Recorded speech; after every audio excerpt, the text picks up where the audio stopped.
I want to address today one of the most poignant kapitlach in Tehillim. An absolutely beautiful tefillah, which whenever you're feeling in the mood and you need teshuvah, you feel like you've done something wrong, and you want to be able to experience the joy of release, this kapitel Tehillim, when you say it, when you live it, when you experience it, is a game changer. The reason it's a game changer is because of the words in the kapitel, in the chapter, which are very much associated with the story that's behind it. So, I'm talking about chapter 51 in Tehillim. And everything in Tehillim is related. There's a tefillah, a prayer, that's related to a story. So, the story happens generally in Sefer Shmuel Beis over here in this case. And there's a story what happens by King David. And that story goes together with the kapitel. So Dovid HaMelech is praying and davening as the story unfolds. If you look in Divrei Hayamim, it's also there. The story is repeated in Divrei Hayamim. But Divrei Hayamim doesn't tell anything that's in any way derogatory or negative against the kingdom of David. So the real story you'll find in Sefer Shmuel, and the polished version in Divrei Hayamim. So I'm talking about the story of David and Bat Sheva. And this kapitel is how you daven. Now unfortunately, we can't read the whole thing. I'll just take select pieces. Chapter 51 in Tehillim. Lam Natseach Mizmor LeDavid. So this is a psalm of David. Lam Natseach, to the choir master.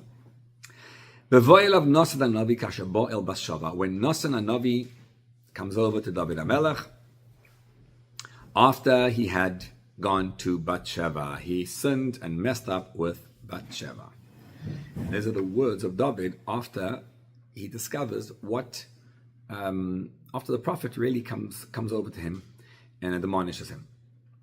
So let's go back into the story. It's one of the most well-known stories in Tanach. Sometimes I wonder why we don't learn Tanach. It has to do with a story like this, because it doesn't bode well. If you told that story about any one of the great men of today's day and age, he would no longer be a great man. And yet we tell it about Dovid HaMelech, and this is King David. So it's an apropos time, because Dovid HaMelech's Yortzeit is on Shavuot. That's right around now. We're still in the Shavuot mode. Shavuot lasts 7 days. In the Beis HaMikdash, they would bring korbanos for 7 days. And Shavuot really is, you don't say Tachton because of Shavuot until the 12th of the month. So here we go. Figured it would be a good time to talk about it. So let's go back and understand the story first of all, and what this means that Nasan HaNavi comes over to Dovid HaMelech and what he told him. So the story begins in the pasuk. It says, "Vayhi litshuvat hashana le'ishtzeis hamelachim vayishlach David isyeh v'esavoda v'ama v'eskol Yisrael." David sends his people at a certain period. They went to wage war. So the story takes place as Dovid HaMelech sends his warriors to wage battle against Ammon. Now, Yoav actually asked David, and the soldiers asked David not to join them in battle, because they were afraid, based on what happened before, that he might be killed, God forbid, in battle. They said, "We don't want you to be killed in battle, therefore we'd rather you stay home." So David stays home. Now, that means his soldiers are busy fighting a battle, dying on the battlefront, and he's back home. What's he doing when he's back home? So it says, David HaMelech was in Yerushalayim. Vayhilei Serev came in the evening. Vayakam David me'al mishkavo. David got up. Vayishalech al gag beis HaMelech. And he walks on the roof of the palace. Vayar isha rochetzet me'al hagag. He saw a woman and she was bathing. Ve'aisha tovat mar'eh me'od. She was a very good-looking woman. So David's on his rooftop. How do you get and she was also. And from his rooftop, gazes down. I guess he's on a high place. And he's able to see her down from where she was. You know how sometimes you're in a swimming pool and you think you're protected, nobody's watching you? Well, he was watching. And he saw her. Now, I think they lived in a different type of age in terms of what modesty was about. And when a person saw something, he was already excited by it. You know that whole story about Rav Amram Chasida, the Gemara says, that they brought a bunch of captive girls, and the Jewish community ransomed them. So they needed a place for the girls to stay. So they figured where they're going to put them. They put them by the holiest person in town. That was Rav Amram Chasida. And he had an attic, and there was a stairway leading to the attic. Needed a bunch of people to carry the stairs. So they put the stairs going up, and then they pulled the stairs backwards so that he shouldn't, he didn't want to be tempted in the middle of the night. In the middle of the night, he was tempted because he walked by and he saw from below, he saw one of them, an elbow, I think it was, that he saw of hers. And he was excited. So he took the stairway, which required a few people, and he got his strength together, and he pushed it by himself. And he started to scream top of his lungs, Nura Bei Amram, Nura Bei Amram. There's a fire in the home of Amram. In those days, there were no fire engines. So what it meant was, if you heard someone screaming fire, everyone gets up with buckets of water from where they could, they're running over, and they into his house. And they come over, and they see what's going on, and right away they realize they caught him red-handed, and they said, Rabbi, that's embarrassing. What was this is our Rabbi? It's really embarrassing. So Amram tells them, he says, what do you mean? There is a fire. Not that kind of fire, it's a fire inside my heart. But the fire's there. And rather that Amram should be embarrassed in this world than be embarrassed in the next world. So these happen to even Amram Chasida. So Dovid HaMelech goes up, and what does he see? He sees a woman. And he finds out who she is. Vayishlach David. Vayidrosh laisha vayomer. They said, who is this woman? Halozot bat Sheva bat Eliam eshes Uriah hachiti. She is the bat Sheva, daughter of Eliam, the wife of Uriah. So Uriah is a soldier in battle. One of David's soldiers. Uriah hachiti, we're going to go with the assumption that he was a Jewish soldier. He was called Uriah hachiti, but he's actually a Jew. Otherwise, there's a different opinion there. So David sends messengers, and they bring Bathsheba to him. Now, he's the king. She's just a regular person, and he brings her over to him. And what happens is, Vatova Yela vayishkav imo. He slept with her. He miskadeshes mintumasa. She was purifying herself from her impurity. She had gone to mikveh, so and neither she wasn't. This is true. But in the story, she was something else, a married woman, and he stole her. That's what he did. Unfortunately, Vatar Aisha, she became pregnant. She had a baby. Yeah, because she conceived. But she sent him word to say, by the way, thank you so much. Hara anochi. I'm pregnant. So David's now stuck. In case it wasn't bad enough till now, David sends word to Yoav, and he says, please send over Uriah. I want to see Uriah. Uriah is the husband. So, good.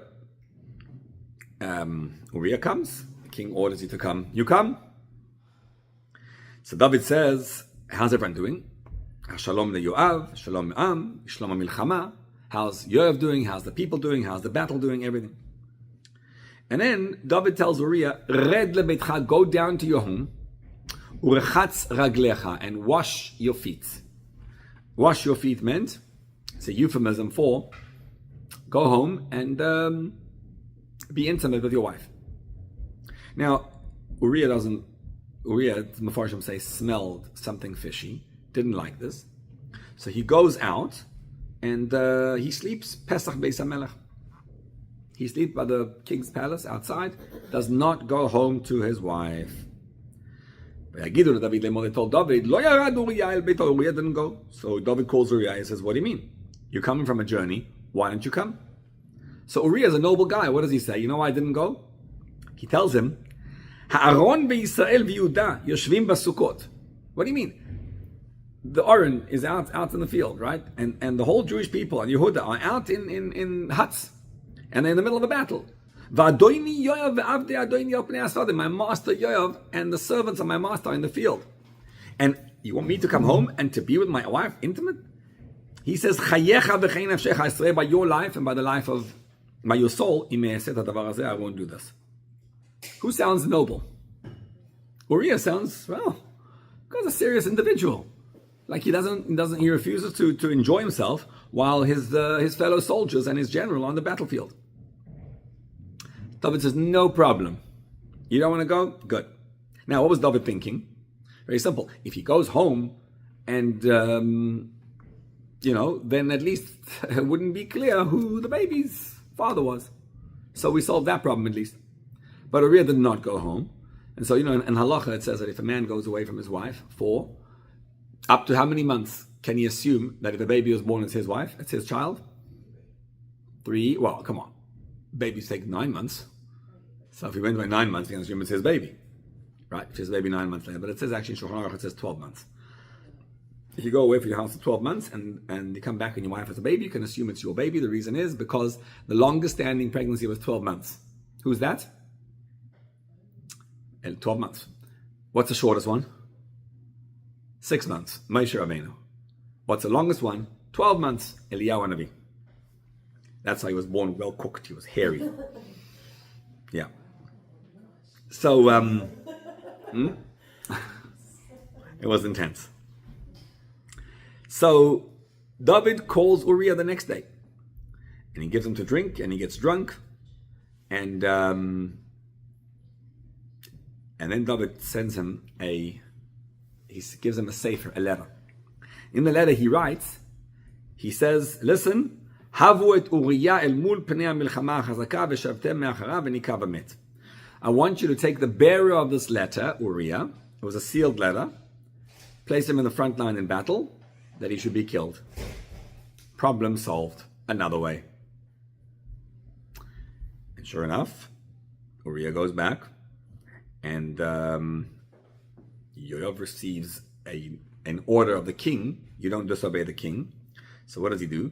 He doesn't send only Uriah, he sends a bunch of other soldiers with him, which meant, David didn't intend that, but a bunch of soldiers ended up dying. So, good. Now, Yoav comes back and he's trying to tell him, we lost this battle. It wasn't the bigger battle, we lost this particular battle. So he says to the messenger, go tell the king that we lost the battle, but if you see the king gets upset, right? Ta'aleh chamat HaMelech, if you see him getting upset, so you'll say to him, listen, if the king says to you, he says, why would you go so close to the battleground, right? Don't you remember there was warfare, so you had to learn from every war how you win the next battle. So the story was, Avimelech ben Yerubeshet. Avimelech was the son of Gidon. Avimelech was a wicked man. He had 70 brothers, and he killed them all in order that he should become the next Shofet after Gidon. So Gidon was a tzaddik, Avimelech was not. He killed everyone except for Yotam. How was Avimelech killed himself in battle? He went to battle, and he was very upset because a woman came and took a grinding stone and threw it at him from the top of the tower, and that killed him. So he was upset because it's not kovetik to die at the hands of a woman. Because what are people going to say? A woman killed you? So he asked his weapon bearer to kill him, so that it should be known that I was killed by this guy, not by that person. And this was how things used to function in those days. So why would you go so close to the battle when you know that even a woman can kill you? If he does that, if David says this to the messenger, just tell him, don't worry, Uriah died also. And that will placate David. The guy tells him this, and he reveals this whole thing, and all good. Now, David actually, as a result of this story, begins to hold animosity towards Yoav. There were a few other things that happened with David and his general Yoav, who was the most loyal general you could ever imagine. But over here, it seems that he revealed the contents of the letter, so that it now became known that David was the one who caused Yoav to die. It was supposed to be a total top secret. And he revealed it, so he didn't practice the HIPAA laws. And, so now what happens? The story ends. Uriah's wife Sheva hears that her husband is dead. So she comes, so she eulogizes him, she cries for him. And then David brings her to him, and David marries her. Done. Unfortunately, she had a baby, and the baby was born.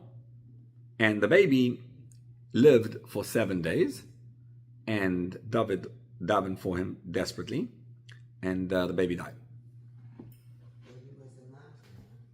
the baby would have been a mamzer, correct? But nonetheless, a baby, a human being. And the baby died.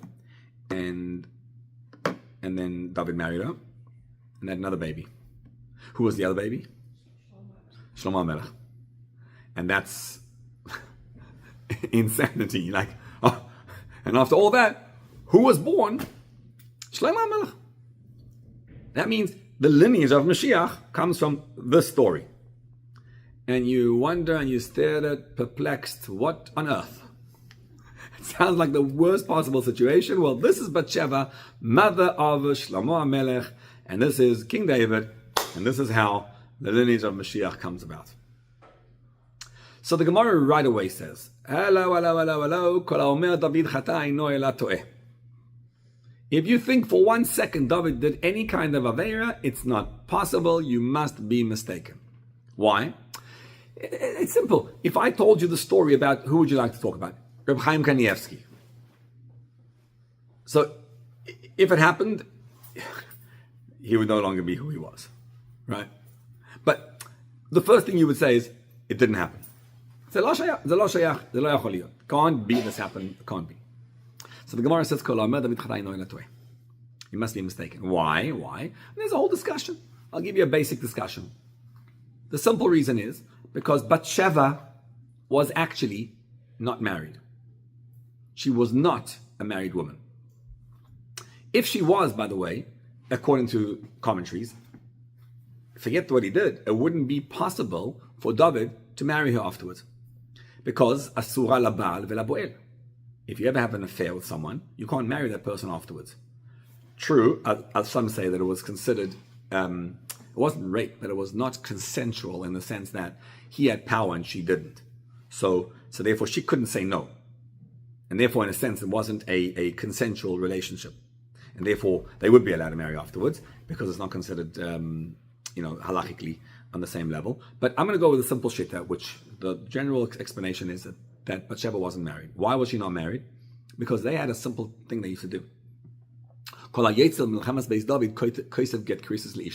If you go out to battle by King David, before you go out to battle, you write a divorce decree to your wife. So they didn't want to have a gunas because the chances of a soldier getting captured in battle were, relatively high. And if he gets captured or killed, it's possible you'll never ever know. Look, unfortunately, we live in a situation today we have those kind of things happening now. And, we had hostages and whatnot, and Baruch Hashem, we were able to find them all. But Ron Arad is still not around. And what happens there? So if you can't find, you don't know, it's a big issue. So what they did was they would write a get to their wives before they went out to battle. Now that meant that she wasn't married.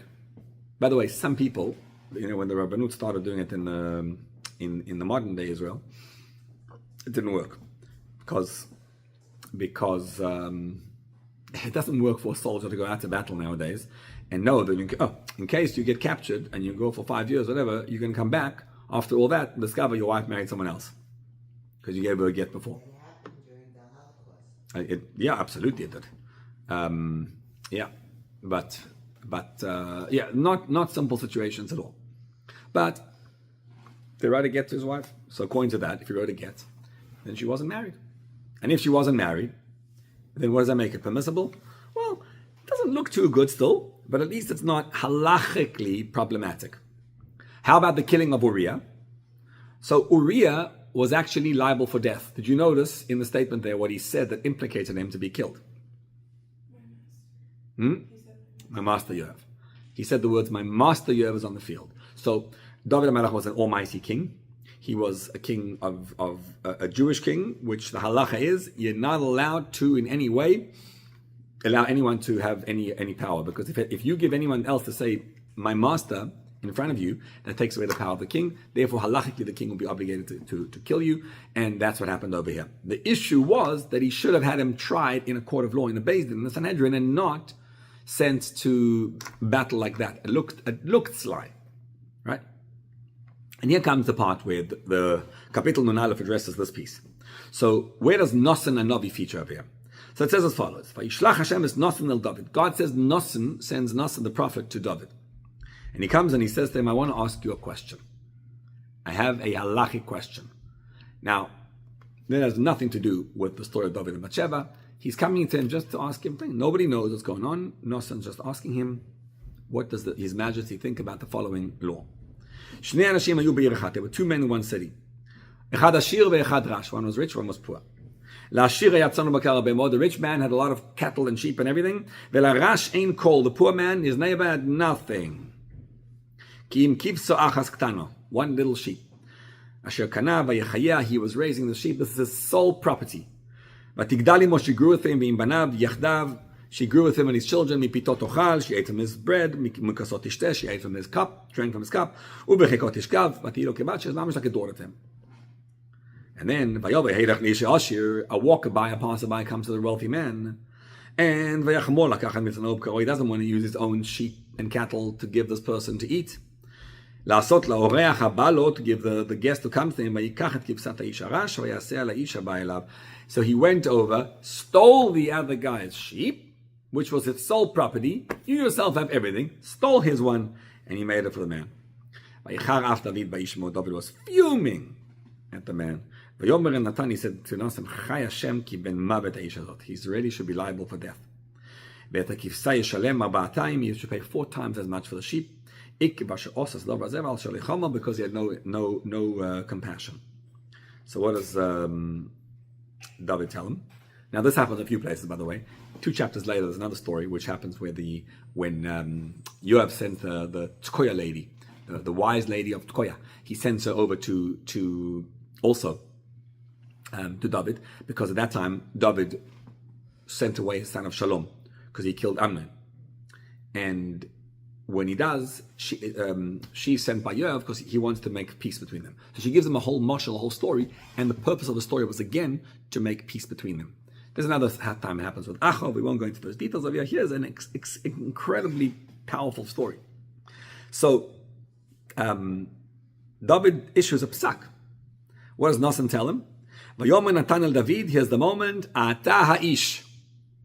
So the rich man that you're so angry about, and you said he's liable for death, well, that's you.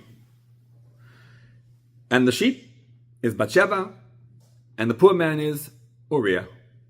Hashem said, I made you into a king over Israel. I saved you from Shaul HaMelech. I gave you the home of your master and his women. What does it mean, his women? You married his daughter. Michal is your wife. You're the king. A little bit more, I would have given you everything. Madua boziso is the LaHashem. Why would you disgrace the word of Hashem? You killed Uriah. Him you killed. And Dovid HaMelech hears these words. Now, there were other kings who were admonished by a Navi. There's numerous other instances. Achaziah is one, but I want to go into the more famous one. Who is that? Shaul. Remember the story? Shaul HaMelech was admonished by the king, by the Navi. Who was it? Shmuel. Who did worse? Shmuel? Shmuel to Shaul, or Nasan to David? Shmuel comes to Shaul and he says to him, I understand. I said kill Amalek. Man, woman, and child. And the sheep, and the cattle, and the king, and everyone. He says, LaHashem, I did it. So Shmuel tells him, what's the sheep that I'm hearing? He says, that didn't make sense to me to kill the sheep, just slaughter them. I decided, you know what, we should offer them as sacrifices. The women, come on. The women who make them into servants, at least use them. What, you can just kill everybody? It makes no sense. And the king, okay. And he answers every piece. And what does Shmuel tell him? You're out. Hashem tore away the throne from you and gave it to someone better than you, your friend. Who's that? David. Why? Because you have too much compassion. So what did Shaul do wrong? He couldn't murder just like that. You know, people today have a question. I mean, Amalek, annihilation, genocide? Oh my gosh. You can't just kill people because you want to. And Shaul seems to be agreeing with that. Shmuel says, sorry, if Hashem said, that's what you do. What happens? He loses his kingship. He says, please, come on. And he's davening and he asks him, come back. He says, it's too late. You're done. He refuses to accept it. He says, at least come bow down me to the people. It becomes bad. This is, Shaul lost his kingship on day one, essentially. The first test, that was when he lost his kingship already. Shaul be'achat velo altalo. David b'shtayim. David did two things. And he still did. Now the biggest one David did was this Bathsheba. And you wonder, why does the prophet Nasan not come to David and say, you lost your kingship? Why not? What's the difference? So herein lies one of the most powerful and incredible messages in Avodas Hashem. What? He didn't answer back. What did he say? How do I find it? What did he say? He said Chatasi. His words were, a genuine, I sinned, I did wrong. And that's the most incredible thing in the world. If you're able to say Chatasi and not have any, how do you say Chatasi? Why wouldn't he answer? We just said, what do you mean? She wasn't married. You can say, come on. She wasn't married. And you understand I had a strong Yetzer Hara. What could I do? I don't even know where it came from. Dovid HaMelech, when he was discussing with himself, he looked at himself into his eyes. He's like, how did I do this? And he was looking at himself and he was wondering, what exactly did I do? And he understood there was something, like there was a Yetzer Hara that Hashem took that had nothing to do with me. I can't even explain the spirit. So he doesn't say anything. He doesn't answer. He just says, Chatasi. He says, that's it. I'm done. And I'm ready to accept whatever's going to happen to me. And with that, I want to go and read now this kapitel in Tehillim. Because the kapitel in Tehillim is what Dovid HaMelech turns to Hashem and what he says there. So, before I do, one more thing about the Rivon in Chachmei Provenza, the wise man of Provenza, he says as follows. Da shebe'emet kol gzar dino shel Shaul nitchatem. Shaul's kingship was signed completely, that it wasn't going to continue. And Dovid HaMelech nikra gzar dinoi, and he's able to continue. The sin of Bathsheba is far greater. And even though Chazal try to find some kind of reason why he didn't sin, he says, bottom line is, what's the difference? And Shmuel davened for Shaul all night long, because the night before, Shmuel was praying for him. Hashem said, go tell him tomorrow he lost his kingship. Shmuel davens all night long, Hashem refuses to listen. The reason is, Shaul lo hoda kederech hamitvadim, he didn't accept it. And he started to rationalize why he did it. We wanted this. And Hashem said no. David, what he does is, he immediately admits what he did, and he accepts. So Nasan tells him, Gam Hashem heivir chatoscho lo yisamos. That's the Rivon in Shailas Shuvas Chachmei Provenza. By the way, he's talking there about in halacha, a whole different discussion in halacha, and he brings this as a side thing in halacha. And now that you know that, you look at this kapitel Tehillim, and you know the story of David and Bathsheba is a story. It's a great story, and you learn it. But now you get to a tefillah and you daven the story. You daven because you understand what he did, and then Dovid HaMelech opened the path for all people to do tshuva. For all of us, if something ever happens to us, how do we do tshuva? That's what we learn from David. Salam natseach mizmor David. Bevoyel of Nasan Hanavi kasher boel Bathsheba. Nasan Hanavi comes over to him when he had the story of Bathsheba. And what does he say? Choneini elekim ki chasdecha kerev rechamecha mechev shoy. Hashem, be gracious to me, please, and with all your compassion, erase my wrongdoings. And he goes on, and he says, Kifshoy anieda v'chatosi negdi samid. You know, what happens if a person passes by Yom Kippur and you did tshuva?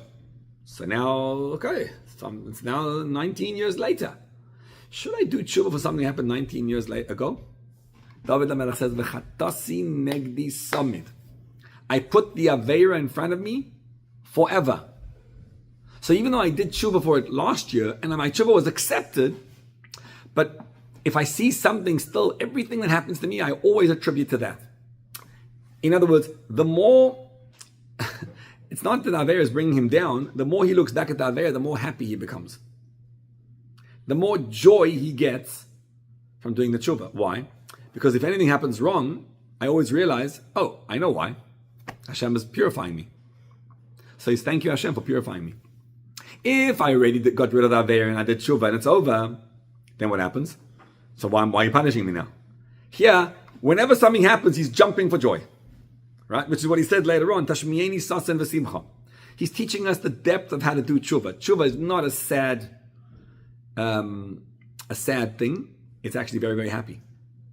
I'm cleaning up this place for Hashem. So he says, and these are the words, these are the powerful words. Lecha levadcha chatati ve'ara beinecha asiti. It's all to you. So I acknowledge what I did wrong. To you, Hashem, I sinned against you alone. I did evil in your eyes. And he says, Leman titzdak bedovrecha tiske b'shoftecha. So you should be justified in your verdict and vindicated in your judgment. What happened with David as a result was, he paskin, right? 4 children, he should pay 4 times as much. Good, so what happened? David suffered with 4 children. Or 5, depends how you learn it. But let's say 4 children is the child who died, the first one, who we now know wasn't actually a mamzer, because she wasn't married. The second one was Tamar. Who? Amnon and Tamar. Right? Amnon and Tamar. Assuming Tamar was his daughter, which is not so simple either, but yeah. So Tamar and Amnon. Tamar was violated by Amnon. Amnon was killed by Avshalom. And then Avshalom himself was killed by Uriah, actually, when he dethroned Dovid HaMelech. All that, so the rest of David's life, all that is because of this. And mind you, maybe we should go through a different time, but in the story of Amnon and Tamar, when Amnon violates Tamar, you wonder, what on earth is David doing keeping quiet? The answer is, what's he meant to say? Whatever he'll say, Amnon will say, excuse you. You're telling me what I did wrong? What did you do? So David lost any ability to talk, to his voice was completely shut down. And look what he says. Now, when you're davening this at night, right, you're not davening David and Sheva. You're davening you and whatever you've done wrong. It's a way of doing tshuva. And the words are, I did wrong. I think it's the most powerful thing you could ever say. I messed up. I'm sorry. You know, I was trying to make peace between a couple recently, and unfortunately she ran away. They're a young couple, just married a couple years, and she went away to her parents and out of state, and they've been 6 months away from each other. And he tells me, he says, listen, this is what he's saying. She's saying, I'm done. I can't live with him. Finished. This is what he did. Right or wrong? I'm not saying he was right or wrong. She's saying, I'm done. He says, listen, I'm ready to work on this. And as long as she's ready, I'm ready to do this and this and this. And I said to him, your words are the problem. And he can't see past it. What do you mean? I'm not, she also did. So in order for a marriage to work, the first order of the day is you take responsibility. He says, what do you mean? But she also is responsible. But if you're not ready to take responsibility yourself, if you're not ready to say the words, I am sorry, I messed up, I was wrong. Do not add the word but. The second you say but, the second you even think but, if you just have an energy of but, there's 0 chance of tshuva. And you say, but then what? Then she's going to be, abusive and whatnot. She's going to think that I'm wrong and the rest of my life I'm going to be suffering from it. Don't worry about it. Step 1 of tshuva is, it's part 1 of actual tshuva. Tshuva means to be able to say, I messed up, and to say what I did. You know how much bitachon it takes to do that? It takes me being willing to say, I'm a human being. And Hashem made me, and I'm fallible. Shaul refused to say that. Shaul says, how can I say I'm a human being? I'm the king. I was chosen as the king. Shaul was chosen as a king because he was the most humble man ever, until he became king. When he became king, he says, if I'm humble, so then what am I going to say now? And then what? So I have to have my pride. And Dovid HaMelech says, nope. I did something wrong right away. By the way, he didn't flinch. And he said, Chatasi. You say Chatasi, you get it, you can become the king. And here we daven. Look at these words. He says, I was formed in sin. You know how every human being is made? Every human being comes into this world. How's he made? By a man getting excited over his wife. Very simple. So he says, regardless, right? I begin. This is not original sin in any way. But what this is I start that way. And so he says, Hashem, what you want is a true, real emes. You want a human being who has in his very inside being feels truth. He goes on and on about this. Now this piece I want to go through. And after all that, right? So David recognizes, he says, I have nothing what to say. I did pure wrong. I'm wrong. I deserve whatever happens to me. I deserve. Then he says, you have to daven these words. Make me realize what a happy, incredibly uplifting experience it is to do teshuvah. You see, he's not undoing what he's not in any way lessening the wrong that he did. What I did was terrible and inexcusable. I'm not jumping for joy because I'm frivolous about this. I said Chatasi. Now that I said Chatasi, I'm jumping for joy. There's no sense of guilt and sadness. Tshuva is more bitterness, but not sadness. And then he davens to Hashem and he says, please God, help me overcome all my averos. Create me a new heart, a brand new heart to be able to serve you. This beauty is how you daven. It's a total acceptance of what I did. It's realizing how special that is and being willing to jump for joy because of my ability to do tshuva. It's like, thank you, Hashem, for my ability to do tshuva. And then he davens, Hashem, give me a new spirit. And look at the end, all the way at the end of it, he says, Zivchei elikim ruach nishbaro. What is a korban to Hashem? A broken spirit. Leiv nishbar benitke elikim lo yisivzeh. So when you look at the story, and it's despicable, and you're saying, how could he? What does that mean? And then you realize, David himself realizes, as he says it about, he pronounces it about the rich man. And then David says, wow, and that's me? That's why the tshuva is so beautiful. And now you have a kapitel Tehillim, which I guarantee you, whatever you and I do, is nowhere near the ranks of what David did. As a result, here we have one of the most beautiful tefillahs. A tefillah of an neshama coming over to Hashem and saying, Hashem, okay, I messed up. And like Dovid HaMelech, I'm going to say these words. And what you discover is every one of these words is the most comforting, empowering words you could ever say. It's saying, Hashem, I'm guilty. I'm just a human being. And human beings mess up. And we do wrong. And for all the wrong that I do, my goal is I'm going to become happy. I'm going to jump for joy. I'm going to rejoice because I'm able to clean the palace. And I'm not going to feel guilty. I'm not going to feel sad. I'm going to feel broken. I'm going to feel, not depressed, I should say. I'm going to let myself, will feel the sadness and then feel the bitterness. And this is how you do tshuva. So, you know, in the process, when Nasan comes to him, he says to him, you look in Rashi there, he says that the Yetzer Hara comes in. First he enters as a passerby. Then he becomes a guest, an Uriah, and then he becomes an ish. He starts to take over your home. And the Yetzer Hara enters slowly into a person. And then when a person wants to do tshuva, the Yetzer Hara is there too. And he starts to tell you but come on, rationalize why you did it. And at this point, how do you win against the Yetzer Hara? Simple words, Chatasi.